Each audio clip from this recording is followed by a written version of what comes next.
Évangile de Jésus-Christ selon saint Jean. En ce temps-là, lorsque Jésus voit Nathanaël venir à lui, il déclare à son sujet : « Voici vraiment un Israélite, il n'y a pas de ruse en lui. » Nathanaël lui demande : « D'où me connais-tu » Jésus lui répond : « Avant que Philippe t'appelle, quand tu étais sous le figuier, je t'ai vu. » Nathanaël lui dit : « Rabbi, c'est toi, le Fils de Dieu, c'est toi, le roi d'Israël. » Jésus reprend : « Je te dis que je t'ai vu sous le figuier, et c'est pour cela que tu crois. Tu verras des choses plus grandes encore. » Et il ajoute : « Amen, amen, je vous le dis, vous verrez le ciel ouvert et les anges de Dieu monter et descendre au-dessus du Fils de l'homme. » L'extrait de l'Évangile selon Jean que nous venons d'entendre se situe à la fin d'une succession d'appels et de rencontres initiées par le témoignage de Jean le Baptiste. Alors que les foules se pressaient autour de ce dernier pour écouter sa prédication et se préparer à la venue du Messie, voyant Jésus passer, Jean le désigne à 2 de ses disciples qui se trouvent alors auprès de lui. Sans hésitation, les 2 disciples se mettent à la suite de Jésus, lequel les invite à demeurer avec lui ce jour-là.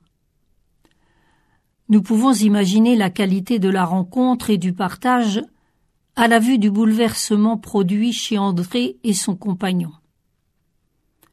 Comment garder la bonne nouvelle de cette expérience pour nous, se disent-ils? Comment ne pas la partager et la proposer à nos proches? Ainsi, de proche en proche, de témoignage en témoignage, de rencontre en rencontre, se constitue, selon Jean l'évangéliste, la communauté des premiers disciples de Jésus. André et son frère Simon, dont Jésus change le nom en celui de Pierre, Philippe, lequel rencontre son ami Nathanaël et veut l'entraîner dans l'aventure. Mais Nathanaël manifeste quelques réticences. Son regard sur les Nazaréens, et Jésus en est un, n'est pas tendre. Néanmoins, il se laisse convaincre par le « viens et vois ».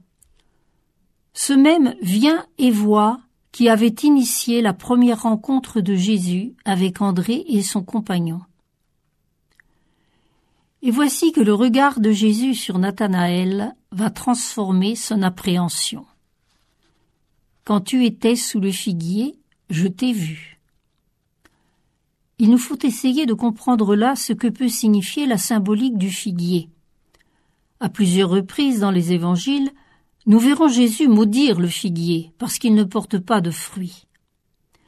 Mais ici, la référence au figuier renvoie à la méditation savante des textes des Écritures dont Nathanaël devait se nourrir.